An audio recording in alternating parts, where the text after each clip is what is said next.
Graça e paz. Se acender a presença do Senhor.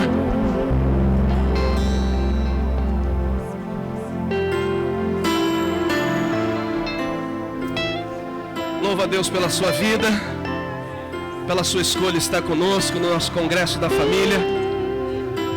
E se é um congresso da família, significa que estamos em casa, amém, queridos? Que você se sinta muito à vontade, a presença do Senhor, que você possa permitir Ele te conduzir, te dirigir. Estou muito feliz de ver vocês. Você que está nos visitando hoje, sinta-se muito à vontade na comunidade cristã Nova Aliança. Nós sempre dizemos, se você não tem uma igreja para chamar de sua, tente a nossa. E se você tem, leva um abraço bem apertado para o seu pastor, dizendo que aqui também tem uma família. Estou muito feliz de ver alguns amigos aqui, como o pastor Lipe e a família, vieram lá de Araucária, do Bola de Neve. Glória a Deus pela sua vida. Obrigado por vocês estarem com a gente. Estou feliz de ver o pastor Leandro lá atrás. Levanta a mão, pastor. Da IEQ, tá lá os dois, né? Pastor, os irmãos. Feliz de ter vocês aqui também. Da IEQ Church, isso? Ou Quadranga Church? Acertei, né? Feliz de ter vocês aqui. Que Deus abençoe. E todos vocês que nos visitam, sintam-se muito à vontade. Não quero tomar mais o tempo, quero chamar aqui o pastor Anderson Silva. Você pode aplaudir a Jesus.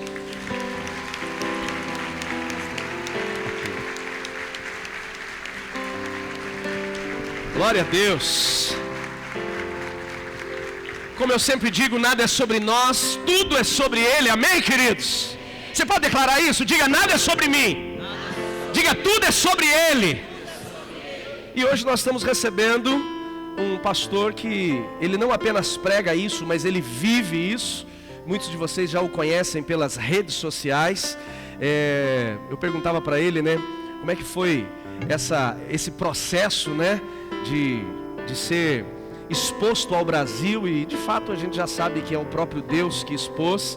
E ele tem vários projetos, várias plataformas que ele tem desenvolvido. Isso tem feito ele ser referência. E eu fiquei muito feliz quando tivemos a oportunidade de recebê-lo. Ele é pastor da comunidade Vivo por Ti, em Brasília. E quem já o assiste já sabe um pouco como ele trabalha, quais são, né, as escolhas dele, as decisões dele, principalmente como ele tem vivido esse Evangelho de Cristo, o qual eu sou apaixonado e apaixonado pela forma que ele faz. Eu não quero falar mais, seja muito bem-vindo, pastor. A igreja é sua, vou falar e eu creio que todos vão me chancelar. Você não tem hora, a hora que você quiser você acaba. Amém, queridos? Então não fique olhando no relógio, por favor. Tenha certeza absoluta que hoje Deus vai ministrar o seu coração. Você pode levantar sua mão em direção ao pastor? Amado Jesus, muito obrigado por receber o teu servo. Nós sabemos que quando o recebemos, estamos, Deus, permitindo que o nosso coração seja ministrado pelo Senhor, porque hoje ele é uma referência para a nossa nação. E eu sei, Deus, que o Senhor tem feito grandes coisas na vida dele, na igreja que ele pastoreia e através da vida dele. E tudo aquilo que o Senhor tem feito na vida dele, na igreja que ele pastoreia, que possa ser derramado sobre nós. Que nós possamos compreender estas verdades que ele tem ministrado do seu coração. E que não apenas compreendê-las, mas que nós possamos, Deus, praticá-las. Em o nome de Jesus eu peço, usa o teu servo como um instrumento. Não para falar o que desejamos, não para falar o que a nossa família quer, mas para liberar o que nós precisamos, Pai. É a minha oração em nome de Jesus, e aquele que concorda, diga.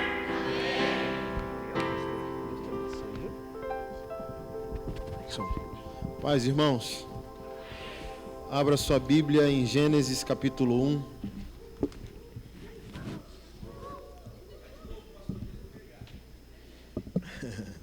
Abra sua Bíblia em Gênesis capítulo 1. Que bom, né? Não vou me apresentar, já fui apresentado, né? E a gente vai conversando ao longo da ministração. Falei para o pastor não falar para eu ficar à vontade. Eu sou tímido para o diálogo fora do púlpito. Mas no púlpito a gente vai até umas 5 da manhã sem problema. Só um disse amém. E a gente vai tratar de um dos assuntos mais preferidos por mim, que é família. Eu considero que ele é o assunto mais importante da nossa fé. Eu vou falar algo aqui forte, que talvez seja até contraditório para alguns de nós como pastores, né? Que é a minha visão bíblica, que eu vou expor um pouco hoje, que a família é até mais importante que a própria igreja. Que quem cai no jardim não é uma igreja, é a família. E Deus cria a igreja para fazer com que a família volte a ser o que era quando o pecado de Adão não tinha sido praticado. Ou seja, a igreja não é mais importante que a família. A igreja existe para restaurar a família. Então a família não existe para a igreja, é a igreja que existe para a família. Então você não pode perder a família em nome da igreja, você tem que usar o poder da igreja para restaurar a família. Senão dá tudo errado, é por isso que está dando tudo errado. Para mim, a família é o principal núcleo ou a principal célula de avivamento. Ela é o ambiente sustentável, na verdade, para o avivamento. Ninguém aqui consegue, e você vai concordar comigo, vir para a igreja, receber o vinho novo do Evangelho, o vinho novo do Senhor, por meio da pregação da palavra, voltar para casa para uma família que não funciona. Aí o vinho cai no chão, que a família deveria ser um odre para receber o vinho que você recebe na igreja. Você volta para casa e tem onde colocar o vinho. Se a família não funciona, você pode ter sido avivado na igreja. A esposa está avivada, o marido está carnal, perdeu. O marido está espiritual, a esposa está carnal, perdeu. O pai está espiritual, o filho não está, perdeu. Então, a família é o principal objetivo. Eu, aqui procurando no meu celular, uma frase que eu até postei hoje, de D.L. Moody, um grande evangelista do século passado. Ele disse algo muito forte. Ele diz: acredito que a família foi estabelecida muito antes da igreja. E o meu dever é primeiro com a minha família. Não devo negligenciar a minha família.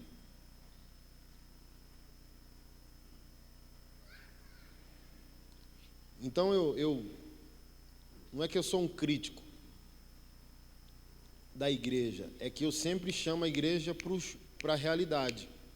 E alguns irmãos ou alguns líderes tendem a julgar que os assuntos que eu me envolvo são polêmicos. Não são polêmicos, é que ninguém chamou o debate para aquele assunto. Você quer um exemplo? A igreja discutir tanto ideologia de gênero. Tem que discutir, tem que bater de frente, tem que defender os valores.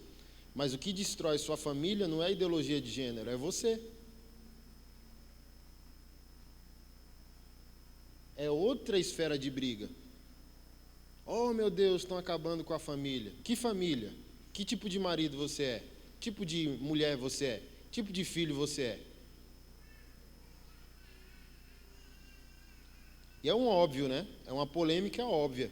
Está olhando muito para fora, sem olhar para dentro.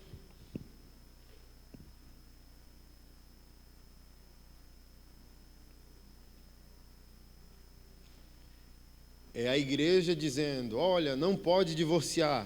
E não pode mesmo. Mas a igreja não está discutindo sobre violência doméstica cometida contra a mulher.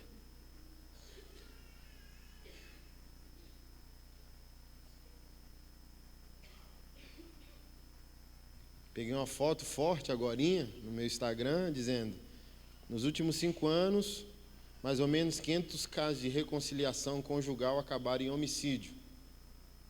Ou seja, a igreja ela tem que ser muito abrangente no que fala. Ela não pode ter escândalos seletivos e nem pecados seletivos. Quando o assunto é família, há um cardápio muito extenso a ser tratado, a ser desenvolvido, a ser pontuado. Então a gente não pode chegar e apenas dizer: olha, divórcio é pecado. Não, bater na esposa também é. Gritar com a esposa também é. Rebelar-se contra o marido também é.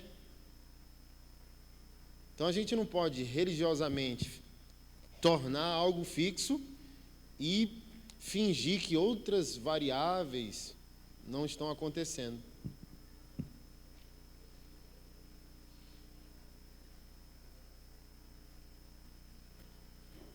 Porque senão a gente suprime a verdade pela injustiça, é o que está em Romanos 1. E em Romanos 1 a gente usou o texto só para falar o pecado da homossexualidade. Mas o capítulo 1 de Romanos começa falando que o texto é para aquele que suprime a verdade pela injustiça. Ou seja, não é só esse grupo que está sendo denunciado em Romanos. É qualquer grupo que suprime, esmaga, esconde a verdade com a prática de injustiça. E o que é injustiça? Falar, olha, o mundo, o fulano, o A, o B está em pecado, enquanto você esconde os seus pecados familiares. Porque no capítulo 2 de Romanos, ele vai dizer, se você no 1 repreendeu que o ímpio não deveria viver de tal forma, por que você faz o mesmo? De uma outra forma, mas está fazendo o mesmo. Então, querido irmão, tudo isso para dizer para você que sua família é a coisa mais importante da sua vida. Que para Deus, olha, você não, ao condenar o pecado alheio, você não está automaticamente aprovado por Deus. Pode até confrontar, questionar, bater de frente com os pecados sociais e o pecado do outro. Mas saiba, ao confrontar o pecado alheio, você não está automaticamente aprovado. Duas coisas diferentes.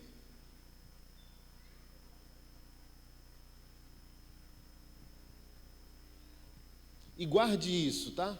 Quando Jesus Cristo voltar, a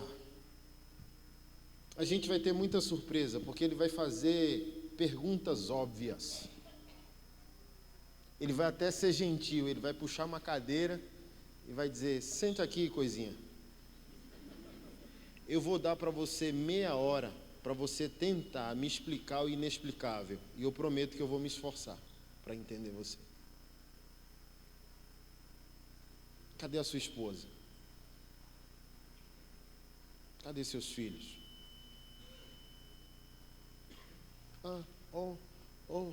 Jesus, qual a ligação que tem o meu amor a ti, ao meu amor pela minha esposa? Não, você sabe que eu fui para a cruz para salvar o próximo. E o próximo mais próximo de ti era ela. Como que tu diz que me ama e amou o mundo perdido e a igreja, e teu amor por mim não tocou a pessoa mais próxima de ti, que é ela? Me explica aí. Ele vai perguntar.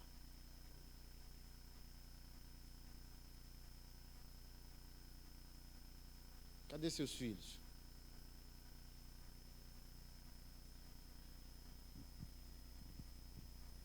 Irmão, ninguém é tão duro assim que possa resistir à vida de alguém que ama Deus. Então não vem com essa conversa aqui. Meu filho assim, minha esposa assado, meu marido cozinhado. Ninguém é tão duro que não possa ser quebrado pelo amor que alguém tem a Jesus. Porque você lembra lá no caminho de Emaús, os 2 discípulos, nosso coração não ardia, ou seja, onde tem presença do Senhor, a ação dos céus na terra. Mas o nosso grande problema é que a gente dá um glória aqui, um palavrão ali, cura um enfermo aqui e agride acolá. Vai fazendo um bem, querendo esconder 10 males cometidos. Esse é o nosso grande problema.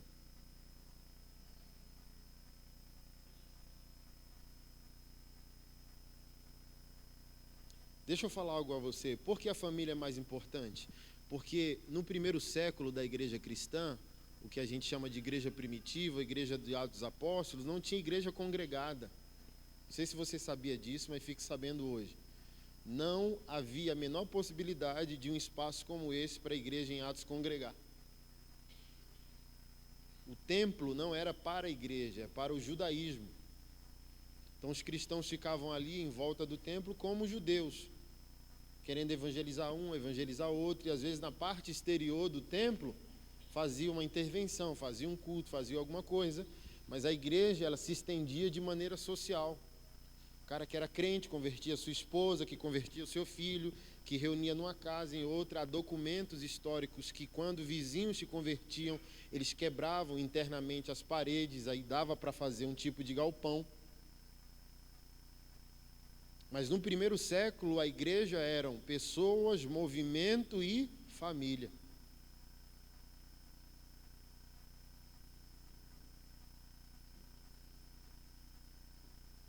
Aí tem muita gente querendo o altar. Eu não sei aqui como que é na sua cidade, mas na minha, pessoas amam estar aqui sentado e dizer: que dia eu canto ali, que dia eu prego ali.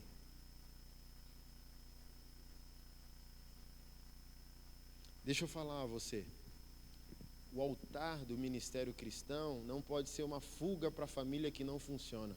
Está muita gente querendo servir a Deus ou ir para as nações, fugindo da família disfuncional que tem.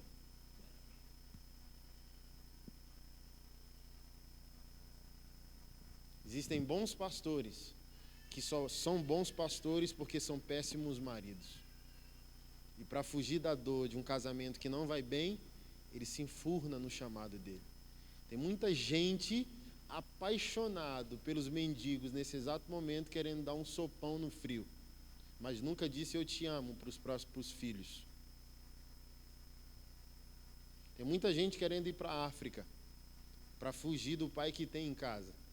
Mas deixa eu falar para você, ministério não é para fugitivos, é para vocacionados, é Deus que chama.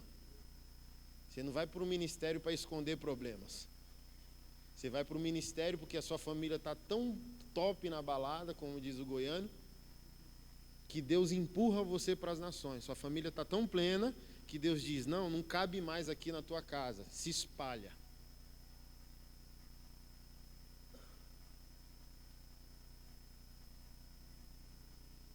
Irmão, porque se não fosse assim, não tinha crente brigando, querendo achar uma boa igreja. Deixa eu falar para você.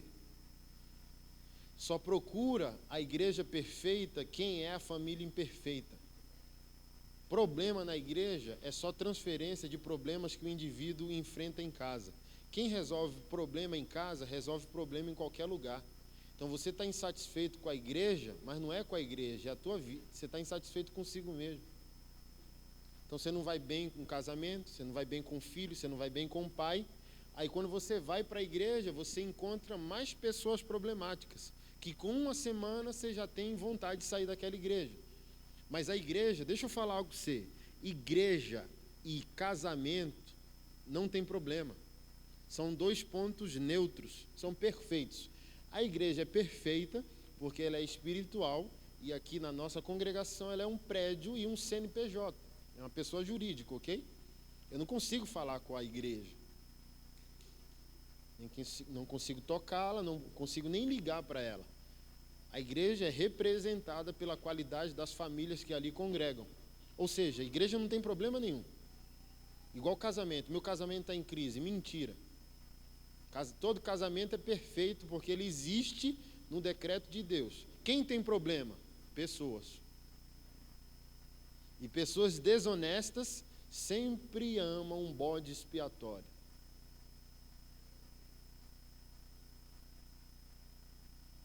Ah, pastor, eu estou saindo dessa igreja porque eu gostaria de um discipulado pessoal e eu não tive. Deixa eu falar para você, irmão. A igreja evangélica do Senhor Jesus não foi autorizada a dar para os crentes um personal pastor.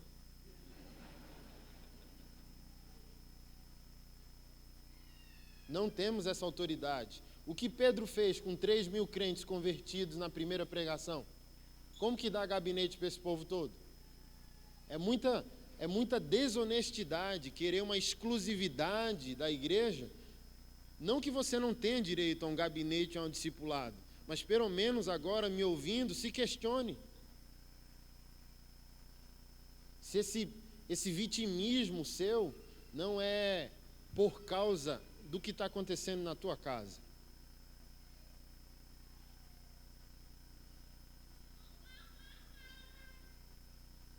Na minha análise, gente problemática na igreja é só uma transferência do problema que tem em casa, irmão. Porque quem é amado, ama. Quem é perdoado, perdoa. Quem vai bem, quer bem.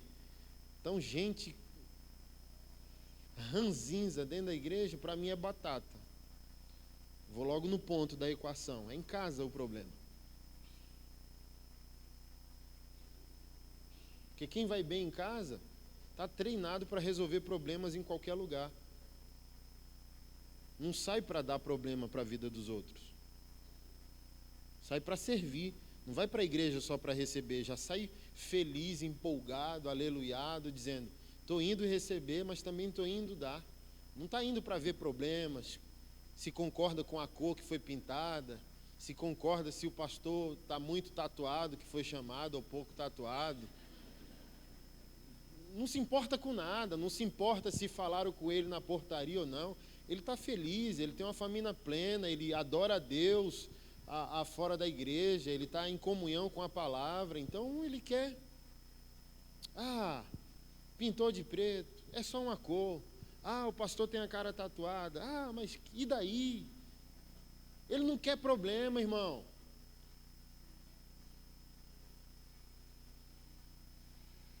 Você está aqui? Sim. Vocês estão muito calados. Está me dando medo. Ou vocês estão muito bem resolvidos, ou está assim, né? Meu Deus. Já calculando o tanto de perdão que tem que pedir quando chegar em casa. É o que eu digo, Ave Maria Gospel.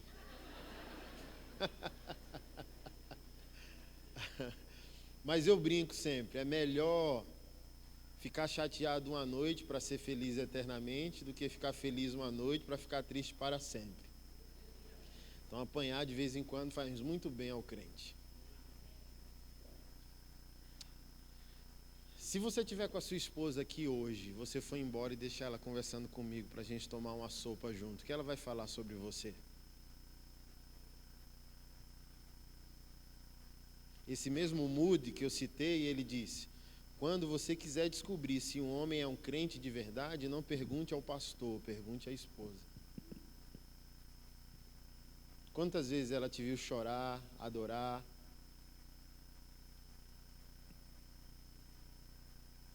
Pedir perdão? Quantas vezes você abraçou seu filho? Aí você quer mudar o mundo, irmão. Gente que quer mudar o mundo sempre tem problema familiar. Eu vi um psicólogo que está muito agora em evidência, chama Jordan Peterson. E é um cara politicamente incorreto. Ele diz: sempre quem quer mudar o mundo está fora de peso e não arruma o seu próprio guarda-roupa. Olha a lógica do cara. Então, assim, isso é politicamente incorreto e agressivo de ouvir. Mas ele está errado? Não está errado. Porque quem quer mudar o mundo sempre quer mudar a partir de um ponto de insatisfação. Minha vida, me desculpa o português da rua, está uma droga. Então, ele está tão insatisfeito que ele vê problema em tudo. Ele diz: eu quero mudar o mundo. Mas esse psicólogo diz: volta para casa e arruma teu guarda-roupa. Volta para casa e faz uma dieta. Seja feliz antes de querer mudar a vida de alguém. Muda a tua. Então, você quer uma igreja perfeita? Faça um favor para essa igreja, dê a sua família em perfeição a ela. Então, não cobre da igreja o que você não dá a ela. Você quer uma igreja perfeita para a família imperfeita que você tem? Uai.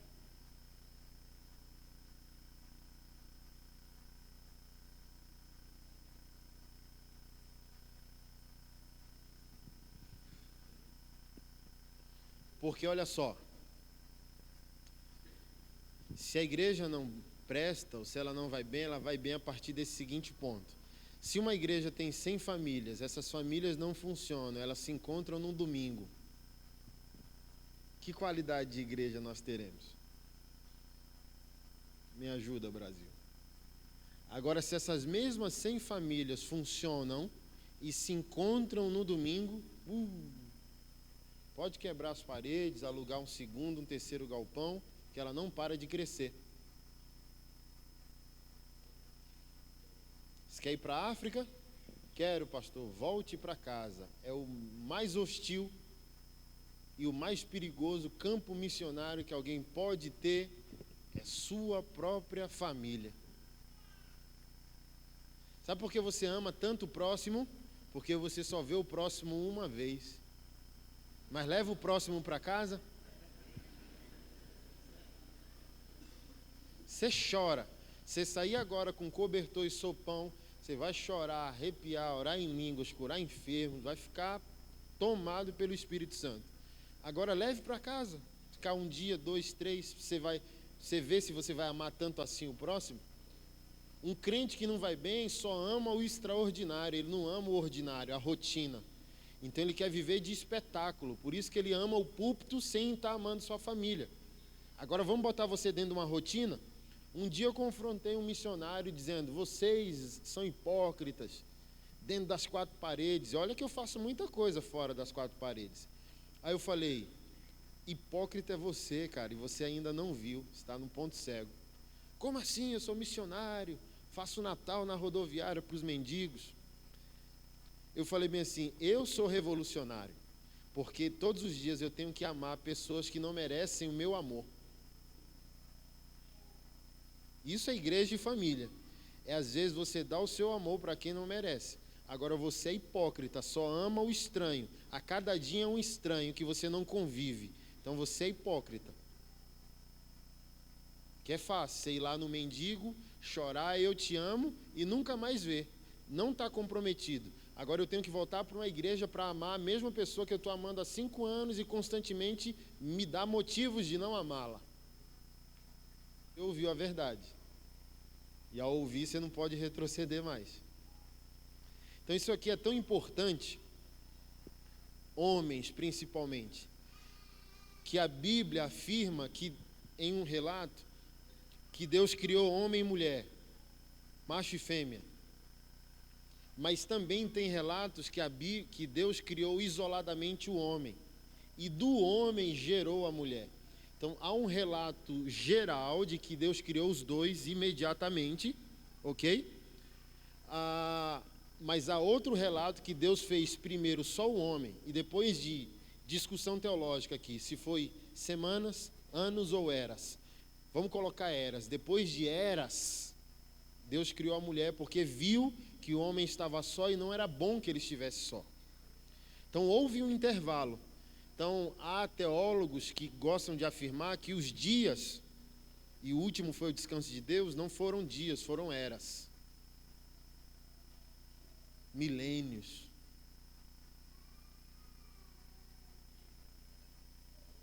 Então não há uma concordância teológica quanto a isso. Se foi dia, foi anos ou se foi eras.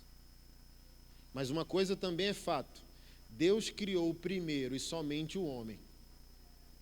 E do homem gerou a mulher. Há um cientista cristão que afirma que foi quase uma clonagem. Por que ele diz isso? Porque da costela é onde se encontra a medula óssea. E a medula óssea é o único componente capaz de clonar um ser humano. Essas tentativas malucas de clonagem, ovelha Dolly e tal, tudo vem da medula óssea que fica na costela. E o profundo sono, afirma esse cientista, é o semelhante a uma anestesia geral. Por isso que Adão disse, osso dos meus ossos, de mim foi gerada. Primeiro ponto para a gente entender hoje sobre a plenitude de uma família. A mulher não vai ser antes de olhar para aquilo que o homem é. A mulher nunca será o que é isoladamente. A mulher sempre será uma reação do que o homem é. Se o homem vai bem, ela vai bem. Se o homem vai mal, ela vai mal, porque ela vem para complementar quem o homem é. Deus criou a mulher para chegar, olhar para o homem, ver no homem o que falta e completar ele. É por isso que hoje a gente está num tempo social que o feminismo explodiu. Por que o feminismo explodiu? Porque a omissão do homem fez a mulher olhar para ele, concluir que ele é uma mulher, emocionalmente falando, e ela teve que tomar uma decisão para equilibrar o ecossistema. E que decisão foi essa? A mulher disse, se você não está sendo homem, eu vou ser o homem. E a gente virou uma sociedade de homens afeminados, e eu não estou falando ainda nem de homossexualidade.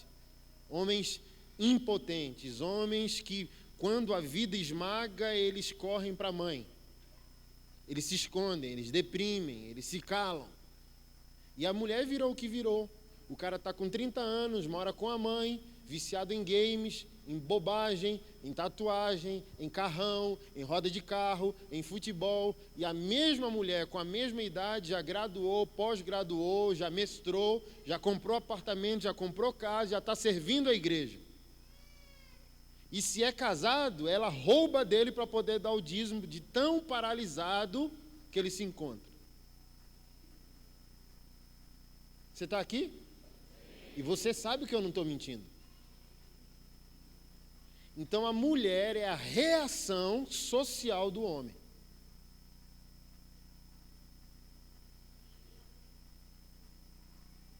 Isso para mim é tão espetacular que, de acordo com a cronologia da Bíblia, a função doméstica nem é dela, porque ele já estava aqui antes dela chegar.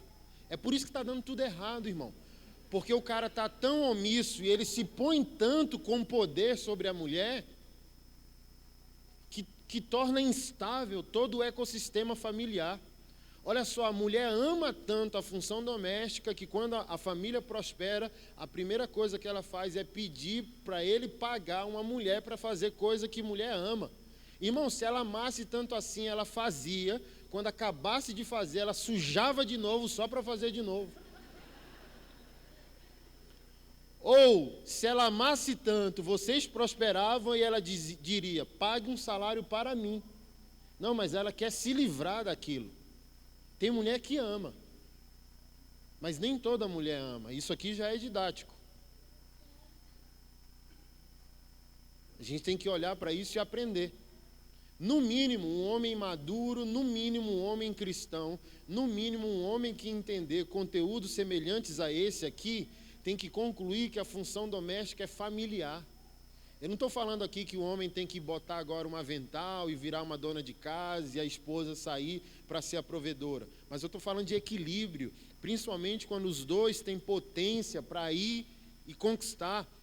A gente lê Provérbios 31 de maneira errada. Aquela mulher lá que a gente lê e conclui do rosinha, do chazinho, é equivocado. Lê de novo o texto diz que a mulher negocia terreno, o texto diz que a mulher negocia de longe com comerciantes, o texto diz que a mulher costura para si, para o marido, para os filhos, o texto diz que o marido é honrado lá fora por causa dela e não por causa dele, o texto diz que à noite a lâmpada dela não se apaga, isso fala de desejo sexual, ela trabalha como uma condenada e ainda está feliz para à noite celebrar a vida com o marido da sua mocidade. Então, irmão, Provérbios 31 não está falando de uma Amélia, não, irmão. Deus detesta a Amélia, assim como detesta uma feminista. Deus não quer uma nem outra. E por que homens adoram a Amélia? Porque homens fracos adoram mulheres fracas. Só homens fortes desejam ao seu lado mulheres fortes. Homem fraco adora uma mulher fraca para controlar ela na pia da cozinha. Homens fortes dizem, meu bem, você está cansada como eu estou, deite, para deitar eu cuido das crianças. Homens fortes têm consciência de identidade. Homens fortes não dizem, mulher minha não sai sozinha. Porque o homem fraco tem medo que a mulher saia só, não é porque não confia nela, é porque não confia nele. E ele tem medo que ela sozinha faça o que ele, se estivesse sozinho, faria. Então não é da sua mulher que você desconfia, é da sua fraqueza que você desconfia.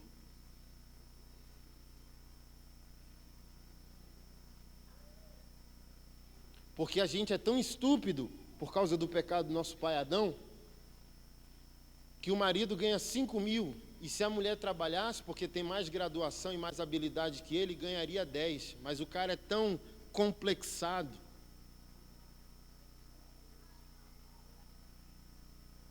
que ele reduz a potência da família e deixa a família com 5.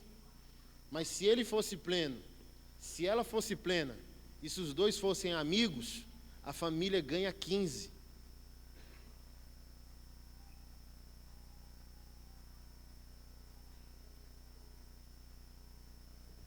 Irmão, nós estamos tratando hoje de resgate familiar, tá? E não tem resgate familiar se essas coisas não forem discutidas. Você se acha macho demais para lavar uma louça. Você se acha macho demais para trocar uma fralda. Você se acha macho demais para pedir perdão.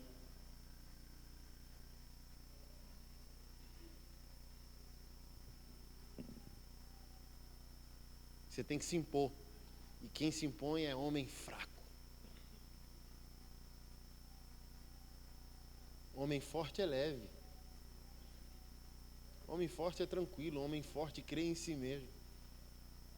Homem forte não se sente forte diminuindo a força da mulher.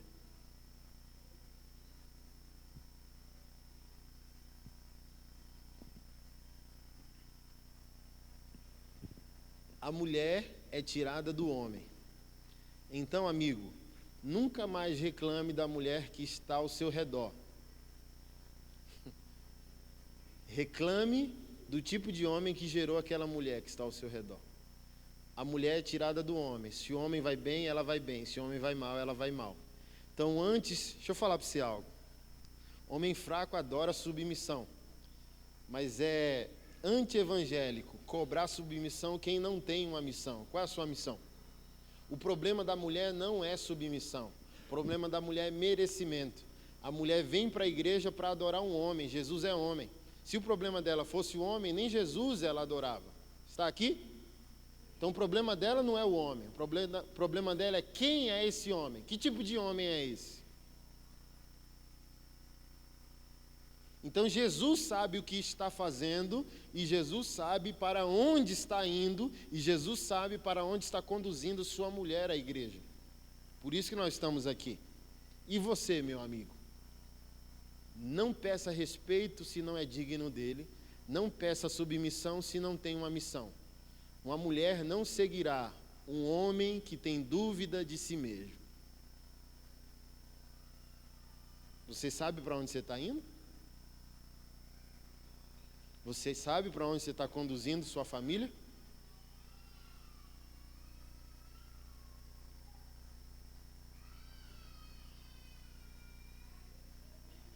Então nunca mais reclame da mulher que você tem sem questionar o tipo de homem que você é.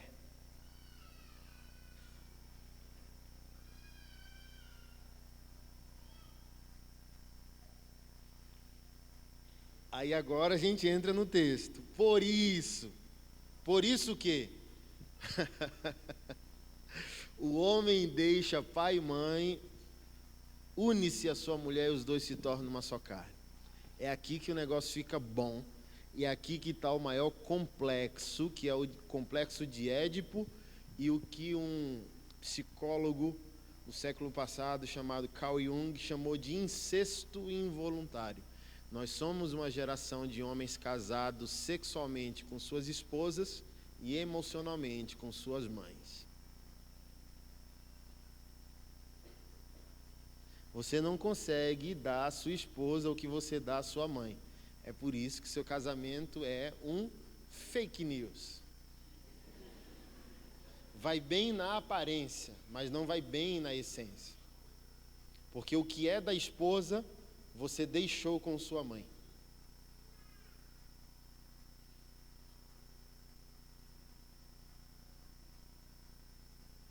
Todo ser humano, ele é gerado por Deus para pertencer a um ciclo,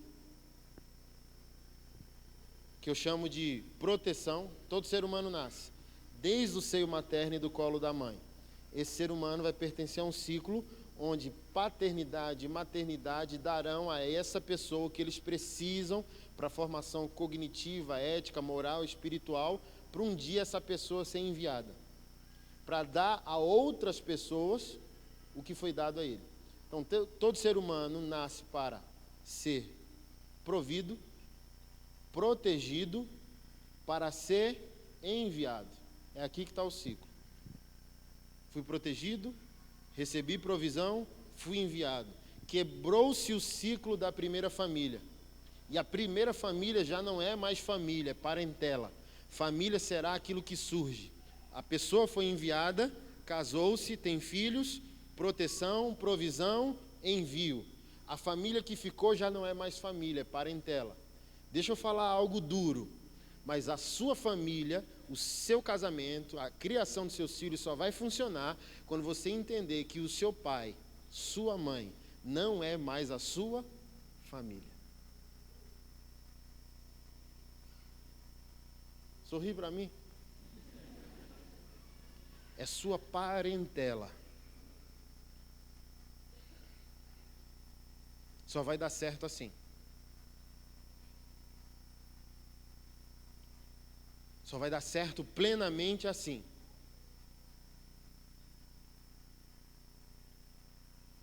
Quando a família que ficou já não mais tem autoridade que conjuga o comportamento da nova família. Um marido que depende da opinião dos pais para ser marido, fracassou na sua missão.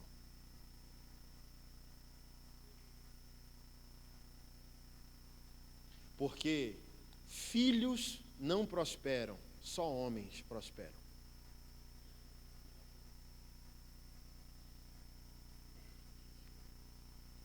Enquanto você viver como filho, você nunca prospera. Não, mas eu tenho dinheiro, mantenho minha mãe. Yeah. Não, você só tem dinheiro. E dinheiro não é prosperidade. Prosperidade é riqueza em todas as áreas da vida. Ela coloca todas as áreas da vida em desenvolvimento. Dinheiro é só dinheiro. Prosperidade é outra coisa.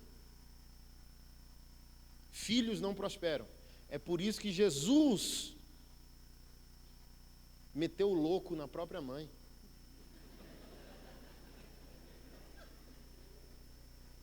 Ou você não lê Bíblia? O que eu tenho contigo, mulher? Quem é a minha mãe? Quem são os meus irmãos? Senão aqueles que fazem a vontade do meu Pai que está nos... Em outras palavras, Maria, se agora, na consciência do que eu sou como homem, na consciência de quem eu sou como Cristo, se eu depender da sua maternidade, eu nunca morrerei pela humanidade. Então, nesse exato momento, eu quebro o cordão umbilical, eu não sou mais o teu filho. Eu sou um homem, e um homem precisa ter consciência de identidade, de destino e de propósito. Não interrompa aquilo que eu nasci para ser. Volte para casa, cuide de sua vida, porque agora eu cumprirei o meu propósito. Muito obrigado pelo que você fez até agora, minha mãe. Eu te amo.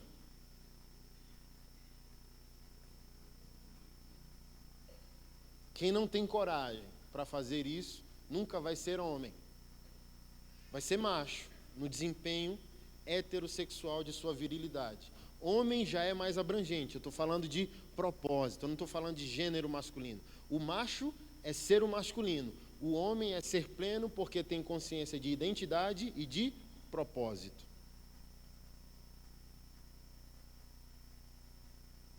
Que mulher?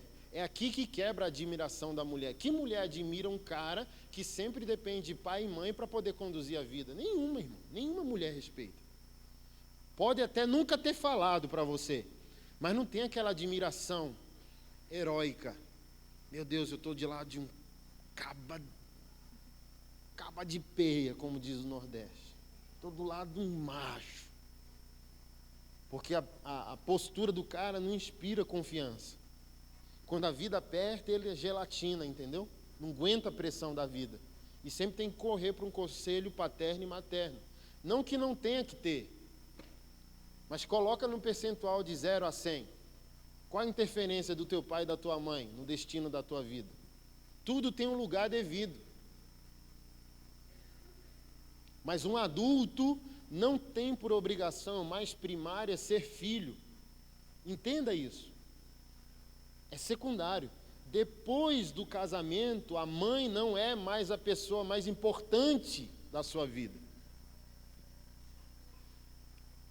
Eu estou querendo guiar você para um caminho de plenitude. Mas dá para ver que os caras já cruzam o braço, quer entrar numas comigo, já fica chateado. Eu disse que quando eu tocasse na sua mãe, você ia ficar chateado.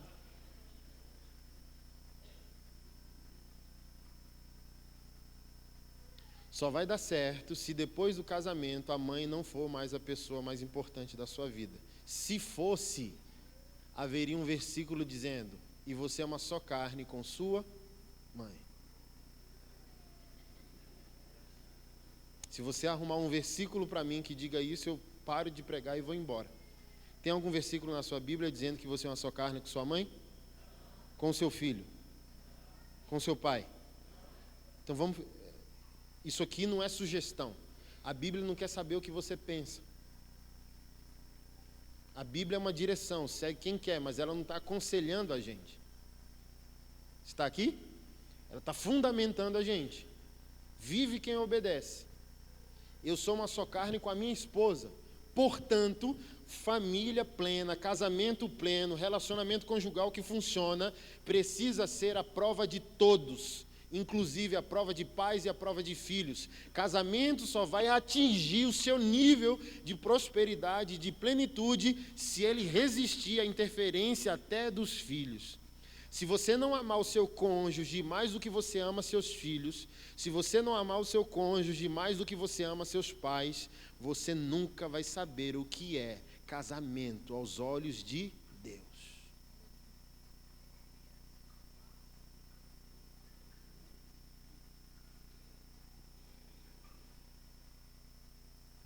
Você vai ficar na média. Plenitude nunca. Sabe por quê? Os pais morrem e os filhos são enviados. É aqui que começa o drama de muitos casamentos. Casamentos que só se sustentaram pela relação terceirizada com os filhos. Quando os filhos saem, o casal se perde. Eles não sabem mais como se comunicar e serem íntimos, apaixonados, amantes. Porque a relação foi sustentada pela terceirização com os filhos. Os filhos saíram e eles descobriram que não se amavam tanto assim. Eles se amavam na projeção dos filhos. Irmão, casal pleno nenhum quer ficar velho para ter filho ao lado, é o contrário. É assim, ó, já vai cantando a bola. Quando sair de casa, quando casar, nem me ligue que eu vou rodar o mundo com meu nego, com minha nega. Juntei dinheiro a vida inteira para rodar o mundo, para a praia, para cima, para o frio, para Gramado, para o Maceió. Casal que é pleno, irmão, sonha em enviar os filhos para poder ter todo o espaço do lado, a intimidade, transar na pia da cozinha, em cima da mesa, no sofá, de cabeça para cima, de cabeça para baixo. Não quer mais, irmão. Não quer mais se envolver com problemática de filho. Passou a vida inteira... lição de casa, fraude, choro, pai, briga, bullying, escola e conta. Nenhum casal que se preze, que é pleno em Deus, quer filho perto para ter dor de cabeça. Só me ligue de vez em quando, meu filho, só me ligue quando precisar. Porque deixar pai e mãe é espiritual, econômico e também geográfico. Quanto mais longe, melhor. Até Salomão disse que a visita constante na casa do outro gera irritação e inimizade. Ele diz: não visite demais a casa do outro.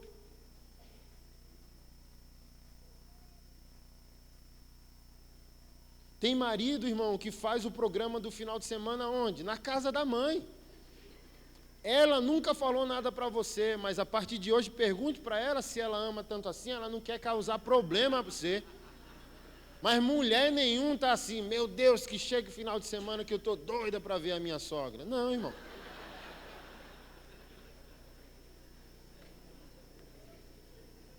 Que bom que você está rindo, que você estava meio tenso. Encarnou o Cláudio Duarte aqui agora, não foi?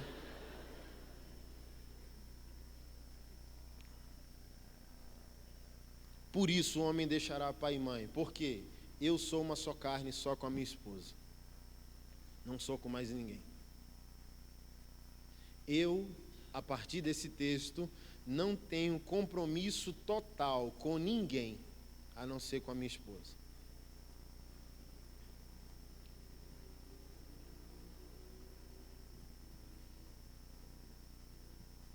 Tornando-se os dois uma só carne. E a palavra hebraica para carne é pessoa, ou seja, o homem foi criado para ser pleno só quando se une à mulher, e a mulher foi criada para ser plena só quando se une ao homem. É uma junção perfeita. O homem não é perfeito com o filho e nem é perfeito com os pais. Ele é perfeito com a esposa. Ah, pastor, eu quero me divorciar porque é muito diferente de mim. Não, tinha que se separar se fosse igual. Não dá para unir 2 braços direito e 2 esquerdo. Não, é porque é diferente. E isso é casamento. Se une nas diferenças. Eu não falo nada. Pastor é minha testemunha. Só falo na cordinha. Você fala, eu rebato. Você fala, eu rebato, eu me calo. Então, se parar de falar, eu parei de falar. Minha esposa fala até o maxilar deslocar. Olha como é Deus. Se os 2 calassem, divórcio. Se os 2 falassem, ninguém se aguenta, divórcio. Você não aguentaria casar com você mesmo no corpo do outro. Ô pastor, eu quero divorciar porque eu sou diferente. Tem certeza que quer casar com você mesmo no corpo de alguém? É isso que você está falando. Eu queria que a minha mulher fosse eu no corpo dela. É isso que você está dizendo. E não vai funcionar.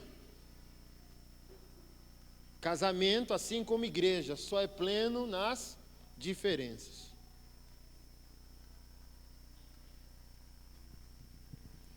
E olha que legal, irmão, o último verso. Ora, um e outro, homem e mulher, estavam nus e não se envergonhavam.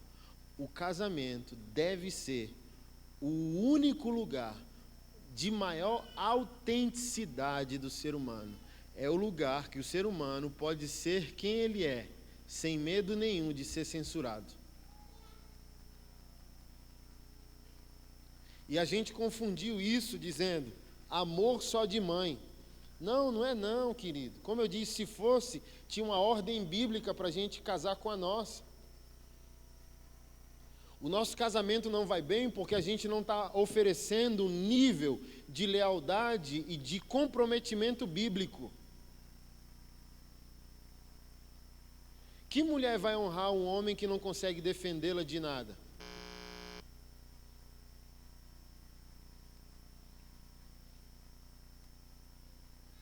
Deixa eu falar algo para você. Você tem que começar a agir em defesa da sua esposa. Principalmente contra a sua mãe.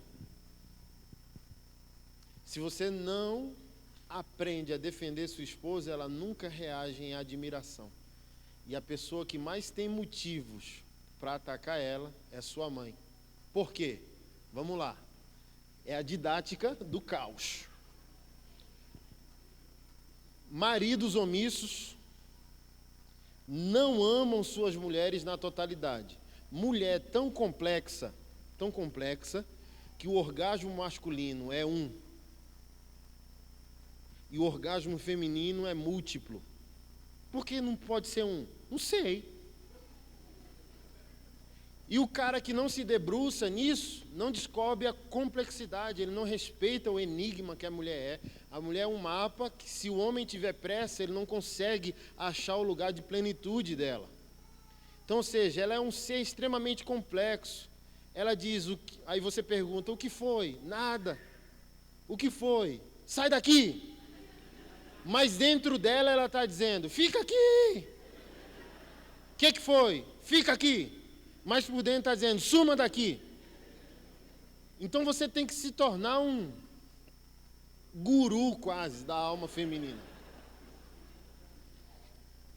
Então a mulher tem enigmas extremamente variáveis para serem preenchidos. Ok? Então, se o homem for truculento, omisso, ríspido, agressivo, grosseiro, ele pode até ser o marido, nunca traiu, está casado há 50 anos, mas ela continua carente porque ela é complexa. Ela foi criada por Deus para ser complexa. Então, um homem omisso não consegue amar a sua mulher de maneira plena, ou seja, ela continua com áreas afetivas vulneráveis, que ela precisa ser preenchida. E ela vai dar isso ao primeiro homem que ela encontrar, de maneira não pecaminosa. Ela não quer pecar. Ela está carente e ela precisa de um homem para suprir aquela carência. Ok? Quem é um homem mais perto dela que ela pode dar suas carências sem pecar? O filho. E aqui está a esposa do filho, olhando para a vida e dizendo: ó céus, ó terra, porque ele não consegue ver, porque ele não consegue me amar, porque ele não consegue se posicionar. Esse é o ciclo do caos. Maridos omissos, mulheres carentes. Mulheres carentes aprisionam os filhos por causa da carência e no complexo materno e no incesto involuntário, nunca largam esse filho, por mais que ele tenha 40 anos, esteja casado e tenha 10 filhos. E a esposa está sofrendo porque o marido dela aceitou ser escravo emocional da mãe dele. E esse é o ciclo do caos que nós vivemos. Maridos omissos geram mulheres carentes. Mulheres carentes amam desesperadamente seus filhos, por isso odeiam suas noras. E as noras que são esposas não conseguem ter a plenitude do marido, porque o marido é escravo emocional da mãe dele. Então, qual é a responsabilidade hoje aqui? Se você é o marido, você tem que ser pleno. E pleno desde o leito conjugal. Dá à mulher o prazer que é devido a ela. Dá a ela o carinho, a atenção que é devida a ela. E ela, ao ser plena, é como eu disse, ela não quer mal de ninguém. Se ela vai bem, ela quer bem. Então ela não vai garrar no filho.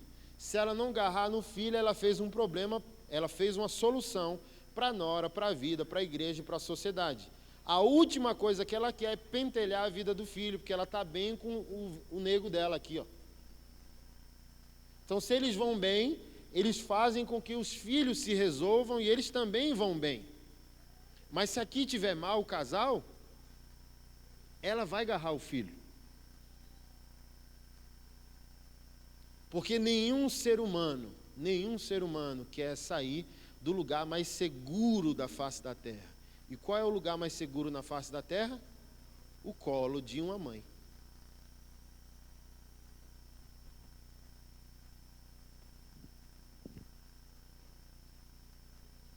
Avalie hoje se você considerou sua esposa como você considera sua mãe.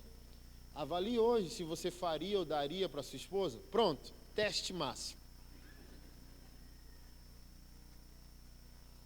Todos vocês morreriam pela mãe, sem dúvida. Quantos de vocês, homens, aqui morreria pela esposa? Não responda. 2 foi rápido, eu já vi 2 machos. Mas eu pedi para não levantar, para não constranger. Principalmente se tiver acompanhado aí com a namorada, a noiva ou a esposa. Mas 2 machos foi rápido assim, ó. Opa, ele já... É isso. Se você não conseguir responder para si em 2 segundos, eu morro por essa mulher? Ou ela é plano B? Mamãe plano A, sempre morrerei por mamãe. Mulher plano B, porque amor só de mãe, mãe só tem uma. Mulher, só vai dar certo se a lógica que você aplica à mãe, aplicar a ela. Amor só de mãe, mãe só tem uma. Se você falar amor só de mulher, mulher só tem uma, o coração também vai reagir à altura. A força moral vai reagir à altura. É porque você já começou o casamento com o plano B. Se não der certo, divorcio. Mas se do começo você treinasse sua alma e seu caráter para encarar o amor à mulher como encara o amor à mãe, daria certo. Mas é porque você já começa com essa carta na manga que você não encara problemas. Diz, não sou obrigado, pô. Só ir no cartório e dar a carta de divórcio, acabou. Sou obrigado a nada, mamãe. Numa briga entre ela e sua mãe, como você se comporta? E aqui eu não estou demonizando a mãe, tá bom?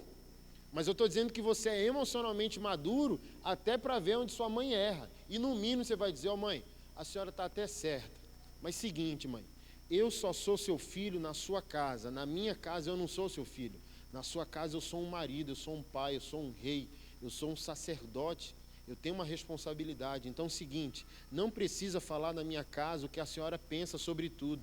Quando eu for na sua, a senhora fala. Vou ouvir a senhora com muito respeito. Aqui na minha casa quem manda sou eu. E aqui na minha casa a autoridade é ela e não a senhora. A senhora não pode aqui falar o que a senhora quer.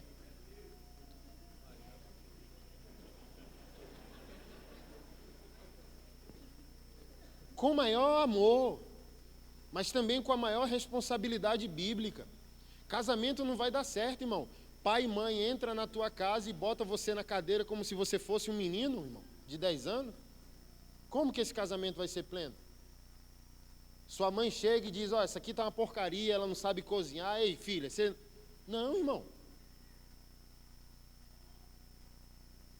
Querer ser pai dos seus filhos como avós, errado. São avós e não são pais. E quem é o avô? O que brinca, o que ama, o que honra, mas que devolve a autoridade para os pais. Não tem autoridade para definir destino. Não tem autoridade nem para cortar o cabelo, irmão. Irmão, você está aqui?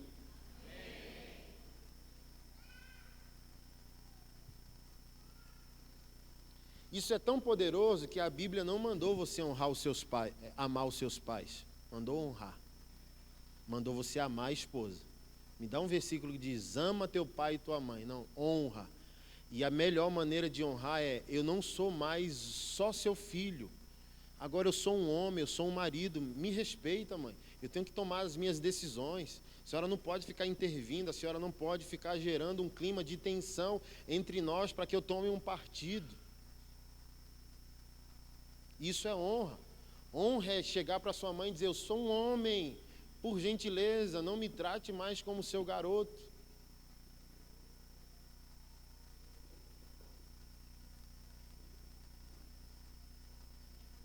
E fica mais complexo, amada irmã, se você está aqui, é mãe e está achando essas palavras duras a você, fica mais complexo se você não tem mais seu nego ao seu lado, ou nunca teve um marido ao seu lado. Eu sei que é difícil, eu sei que é complexo, mas você não pode fazer do seu filho um marido emocional.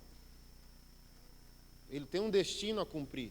Então tem que ser saudável essa relação, não pode ser sufocante, não pode viver em cima.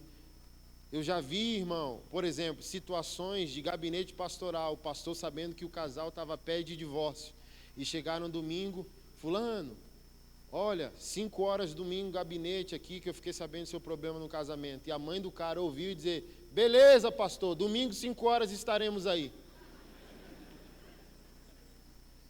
E foi, irmão. E hoje o casal está divorciado, a esposa não aguentou.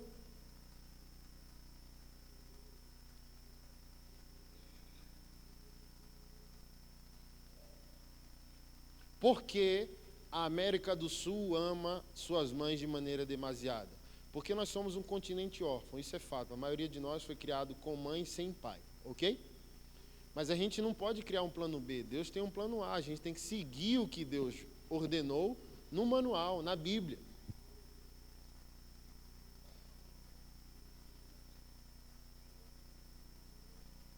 E o que nós estamos ensinando ao nosso filho? Olha a tragédia agora. A gente está ensinando o filho que o cônjuge não é a pessoa mais importante. Então ele já cresce com um plano dizendo, entendendo que marido e mulher não é a pessoa mais importante da vida. Ou seja, ele sempre vai ter o plano B, carta na manga. Minha esposa fez um procedimento cirúrgico. Quando eu cheguei em casa, a mulher está com a barriga toda roxa. Falei, misericórdia, mulher.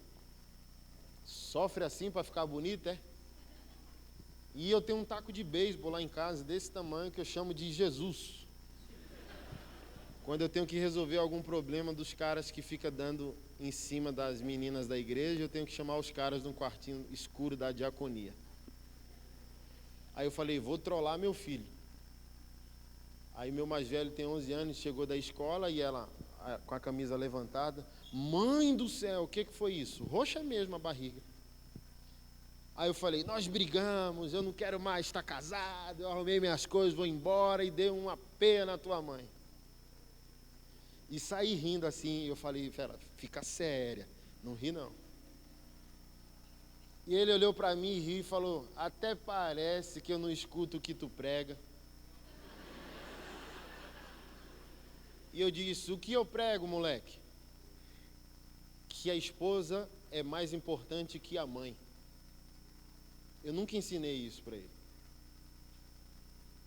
E se a esposa é mais importante que a mãe, eu acho que você não bateu na minha mãe e está querendo me trollar. Olha o que já está lá. E minha esposa é mais terrorista que eu, ele tem 11 anos. E ele já escuta o quê? 24 anos é o limite para ficar na minha casa. Eu não quero filho na minha casa depois dos 24. 24 já tem que estar formado com profissão e casado ou casando. É o limite da tolerância. Ou mãe nada.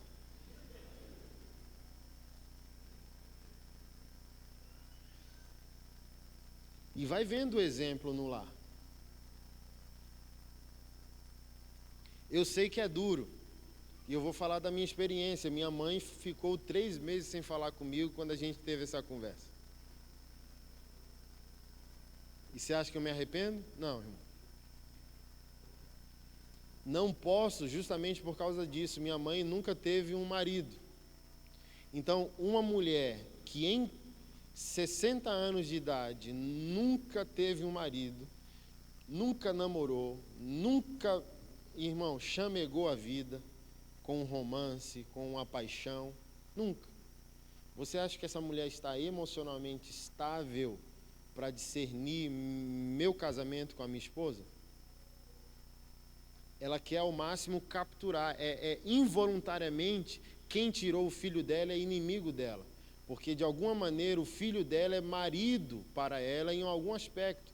Sirvo minha mãe financeiramente, cuido da minha família, ajudo meu irmão de vez em quando que mora com ela, pago a faculdade da minha irmã, ou seja, sou um provedor para ela. Então qualquer não que eu dê, ela acha que o não veio da influência de quem? Da minha esposa. Aí está feita a guerra. Então, se eu não tiver uma postura de sacerdote dentro da minha casa, dizendo, na minha casa a senhora é uma visita, eu sou filho na sua casa. Na minha casa eu sou rei, profeta, sacerdote, marido e pai. Não, mas a sua mulher, mãe, quando a gente se casa, a gente não casa só com as qualidades de uma pessoa, a gente casa principalmente com os defeitos. Eu durmo com essa mulher, a senhora acha que eu não sei que essa mulher é atribulada?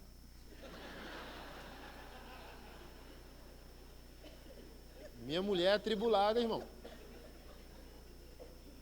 Minha mulher é um boi para não entrar e uma boiada para não sair de uma treta. Já ouviu esse ditado? Dou um boi para não entrar e uma boiada para não sair. Minha esposa é na manivela, assim, ó. Eu acordo já orando em línguas, aleluiado, tranquilo e tal. E ela... Lá em casa ela grita e eu sou apaziguador. Entendeu? A senhora acha que eu não sei? Claro que eu sei quem é minha mulher. Mas quando eu caso eu assumo os defeitos também, mãe. Não tem como eu ficar nessa. Ah, ela só tem qualidade, quando mostrar defeito eu tenho que divorciar. Não, mãe. Deus disse que eu tenho que ficar casado para sempre. Olha o nome dela tatuado no meu pescoço. Como que eu meto esse louco agora? Divorcio, que mulher quer casar com um cara que 50% do pescoço tem o nome de outro? E por que eu fiz isso? Descobri recentemente que foi uma fala ao meu pai. Eu não sou o tipo de homem que você é e nunca farei com uma mulher o que você fez com a minha mãe. Então eu vou meter esse louco aqui no meu pescoço para provar para mim, para você, para a sociedade, que eu amarei uma única mulher todos os dias da minha vida. Mereça ela ou não. Porque não é minha esposa que me faz ser o homem que eu sou, é a minha decisão em Cristo. Então ela pode não merecer meu amor, se caso fosse, mas eu não dependo dela para ser homem. Eu sou homem dependendo de Jesus. Então eu não posso receber a interferência da minha mãe, julgando que minha esposa é indigna de ter o meu amor. Eu seria um homem muito fraco se eu dependesse da minha esposa para poder amá-la.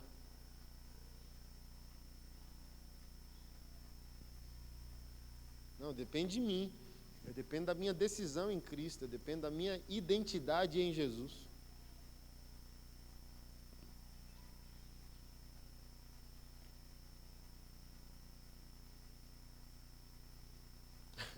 Um dia eu liguei para minha mãe que ela mandou, não sei se a sua manda os áudios assim, gravando o áudio, eu falei, lá vem treta. Você diz bom dia, aí ela pega e gravando o áudio. Eu falei, ferrou.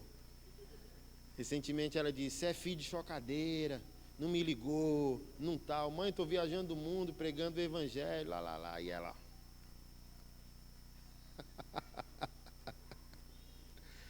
Aí um dia eu liguei para ela dizendo, mãe, deixa eu falar um negócio para a senhora ficar feliz. Eu não sou seu marido, sabe o que falta para a senhora? Um negão. Aí eu falei, ela vai me matar, gravando o áudio. KKKKK, é verdade, meu filho, eu gosto de um negão. Falei, a senhora está precisando de um negão para acertar a senhora de jeito aí. Ô mãe, eu te amo, mãe, mas eu estou rodando o mundo pregando o evangelho, eu tenho 3 filhos, eu tenho uma responsabilidade. Vou passar aí. De vez em quando eu mando uma mensagem, mando um alô. Mas só, a senhora está carente, a senhora está no meu pé porque está carente de um negão. Vai ser feliz. 60 anos ainda está nova. Ai, meu filho, quem me quer? Quer, a senhora está ajeitada, vai no salão, dá uma ajeitada. Eu vou ver se tem algum negão na igreja que... Vou ajeitar aí um namoro gospel para a senhora. Aí ela ri dizendo, mas seu irmão não vai deixar. Sua irmã não vai deixar. Ó, você está vendo o drama? A relação que deveria ter com alguém para ser feliz não é colocada para frente porque o vínculo que a Bíblia não permite ter com os filhos. Não, eu não posso ser feliz por causa que seu irmão não vai deixar. Eu não posso ser feliz porque sua irmã não vai deixar.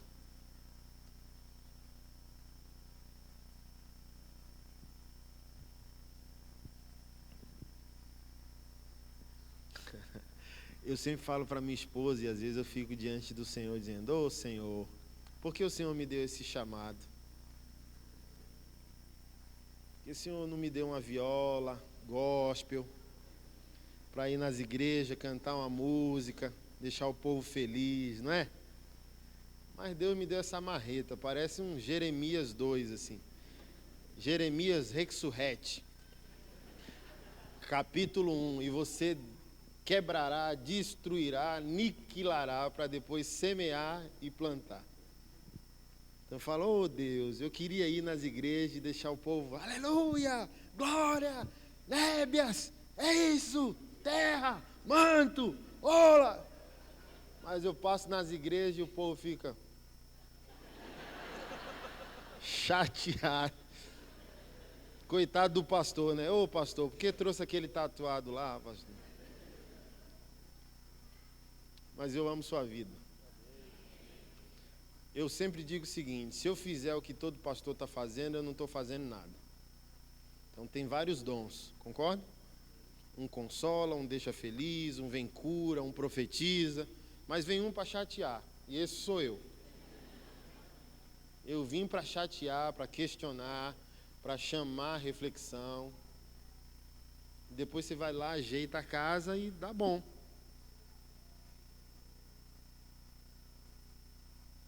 Mas principalmente para nós homens, essa responsabilidade não pode ser negligenciada.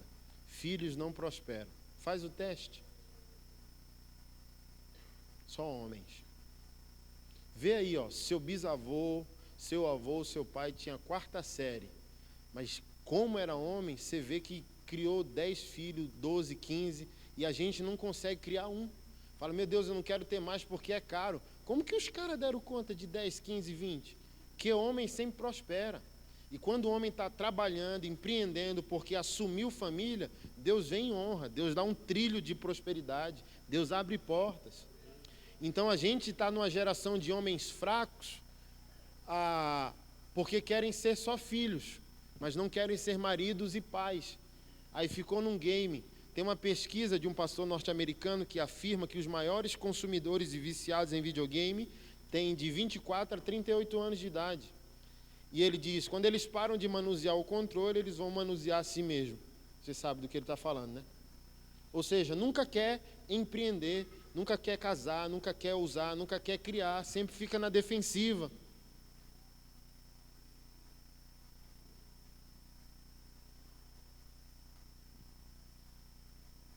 Deixa eu voltar nesse ponto para aqui poder encerrar. Pastor, eu tenho 30 anos. Você falou aí que não é para eu estar com a minha mãe.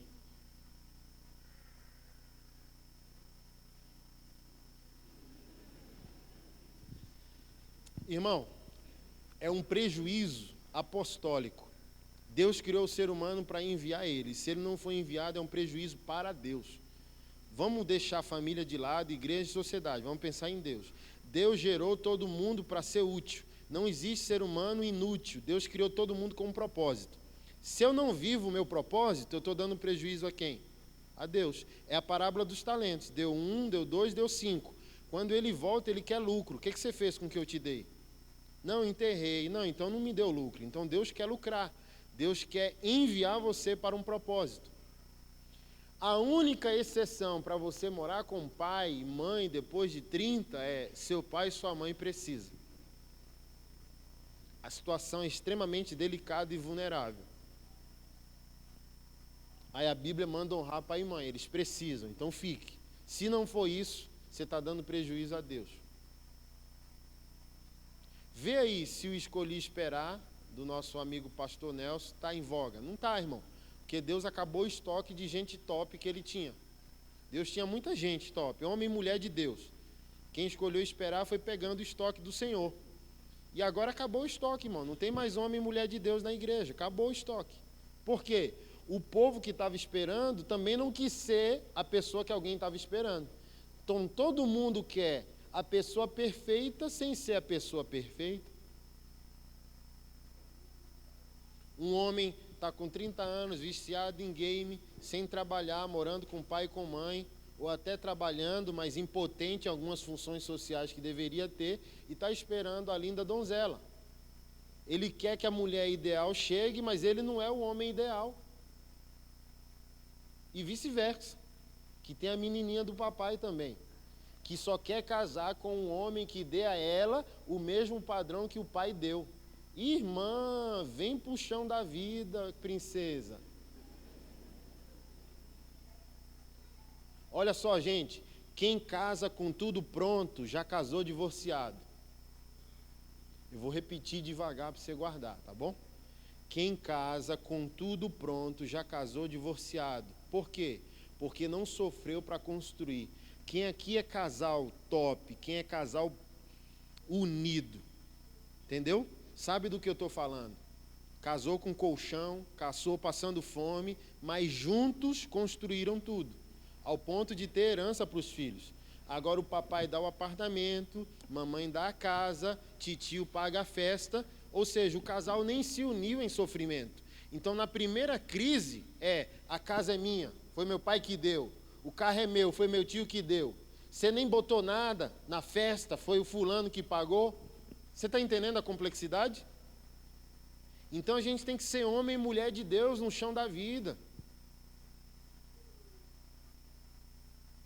Não que não possa receber ajuda, não é isso que eu estou falando.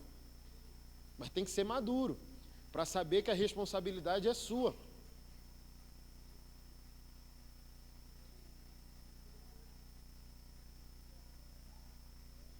Se só os homens se posicionarem nessa noite, irmão, já está bom. Porque a maior omissão é nossa.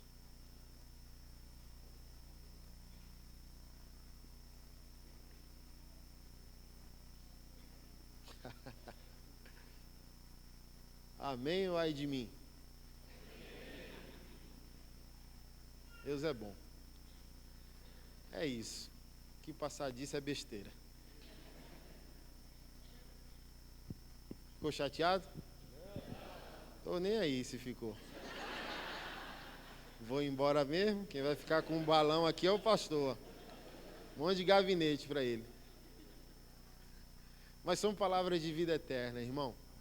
O apóstolo Paulo diz que é tristeza segundo Deus, que gera arrependimento para a vida eterna. Mas a tristeza do mundo gera morte. Tristeza segundo Deus.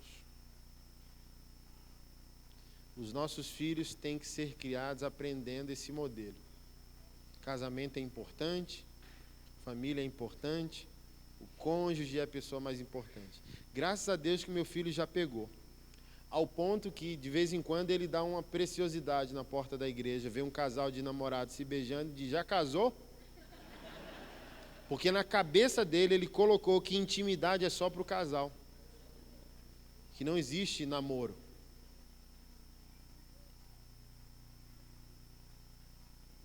E nunca ensinei.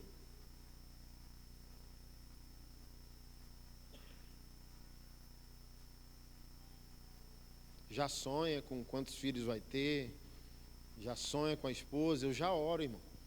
Faça isso, profetize sobre os seus filhos, determine o destino deles, não é só agora não. Boto para dormir, já imponho as mãos, já estou orando pelo casamento deles. Já estou orando para que tipo de mulher eles vão cruzar o caminho. Já estou orando para ser próspero, para ser inteligente, para ser um homem bem-sucedido, um homem de Deus, um pastor, um profeta. A maior lição aqui, homens de Deus, é seus filhos verem a amizade do casal dentro de casa. Eu vejo o sorriso dos meus filhos. Quando eu estou lavando louça para a mãe deles, ela passa por trás de mim, aperta a minha bunda, ou dá um tapa na minha bunda. Aí eu agarro ela e a gente fica dançando na cozinha, e eles vão passando correndo, param, olham e dão um sorriso, ou vêm junto dançar. Aquilo é medicina. É assim, ó. Onde há gritos, há demônios. Nunca grite em casa.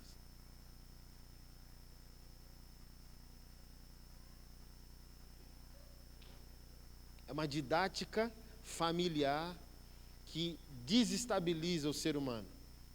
Quem aqui gosta de ser chamado por um grito? Ninguém. Então, que os seus filhos sempre vejam a amizade do casal. É a melhor TV que eles podem assistir.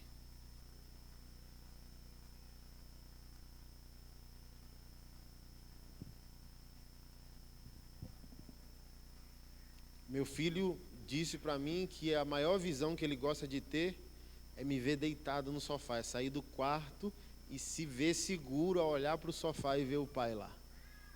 Então, lá tem que ser medicinal. Um lar não pode ser um campo de batalha. O lar precisa ser um lugar que a gente quer voltar, depois de um dia terrível de trabalho.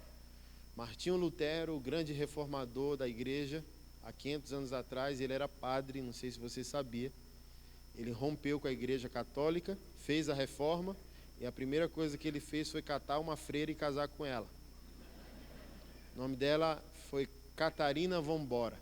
Olha o que o padre disse, quem entendeu os paranauê do negócio.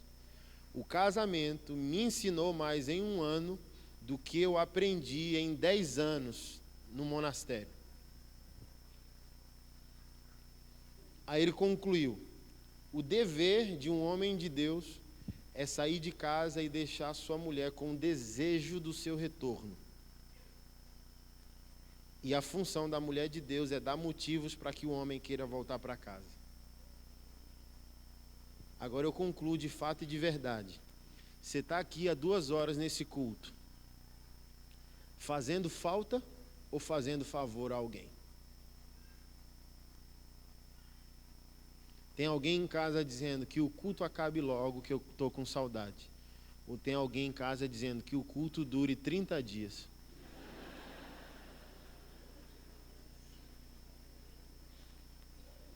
É com essa reflexão que você vai guardar a palavra de hoje. Eu tenho uma família, seja você filho, pai, seja o que for. Pastor, a palavra não é para mim porque eu não sou casado. Se não trata bem a primeira mulher da vida, quem te engana que vai tratar bem a segunda quando ela chegar? E substituir essa lógica. Se não trata bem a mãe, porque é um belo sinal de que tipo de esposa e marido vai ser. Como que trata o pai e a mãe?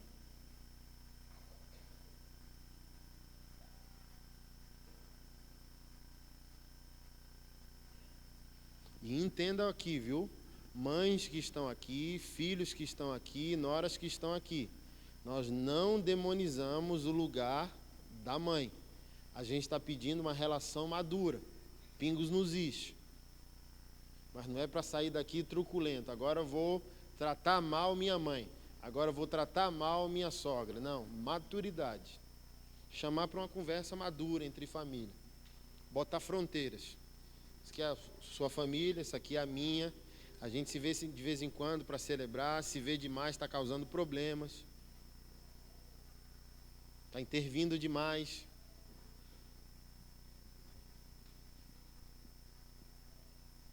E a gente estabeleceu uma relação madura.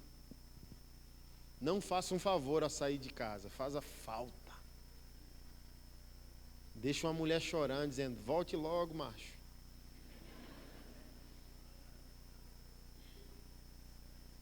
Ou também dê motivos a esse homem. Ah, meu bem, quero voltar logo. O lar não é um campo de batalha, o lar é um refúgio. É um descanso. É o melhor lugar para a gente estar. Tem que ser assim. Precisa ser assim. Amém? Glória a Deus.